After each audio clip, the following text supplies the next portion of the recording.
Pozdrav! Danas ćemo napraviti prženog lososa sa sotiranim špinatom i rižotom od povrća.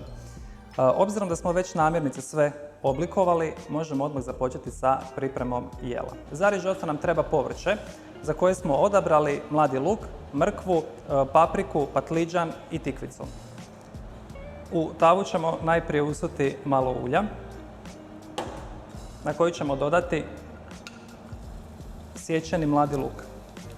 Svo povrće koje smo odabrali manje više može se jesti i sirovo i ne zahtijeva dugu termičku obradu.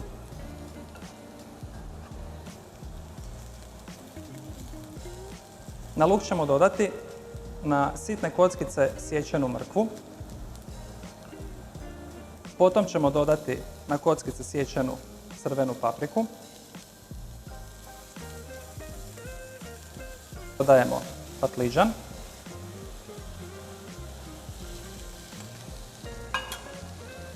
I tikvicu. Kad smo dodali svo povrće, malo ćemo ga posoliti. Kao što ste mogli vidjeti, u ovom rižotu ćemo koristiti puno veću količinu povrća, a manju količinu riže. Jer želimo da bude baš pravo povrtni. Nakon što smo popržili povrće, popržit ćemo i rižu.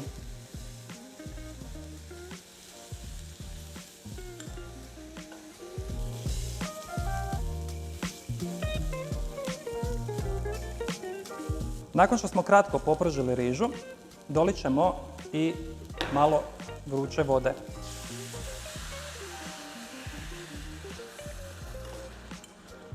Rižoto ćemo pripremiti uz neprestano miješanje.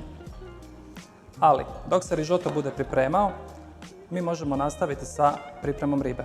Naš file lososa, malo ćemo ga začiniti sa soli i paprom.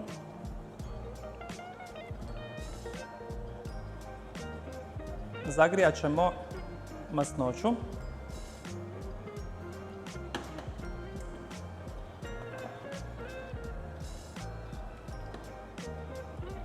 I kad nam se masnoća zagrije, možemo dodati file lososa.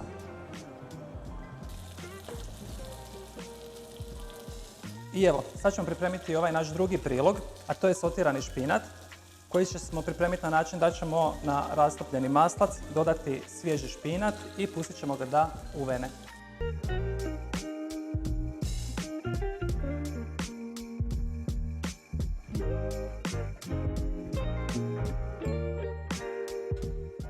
Losos nam je pečen, špinat nam je završen i rižoto ćemo završiti samo sa dodavanjem sitno kosanog peršina.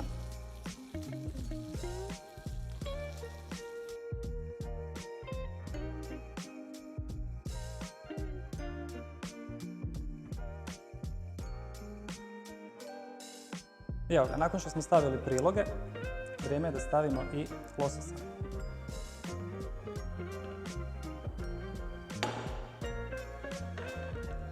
I naše jelo je gotovo. Prženi losos sa rižotom od povrća i sotiranim špinatom. Vrijeme za degustaciju.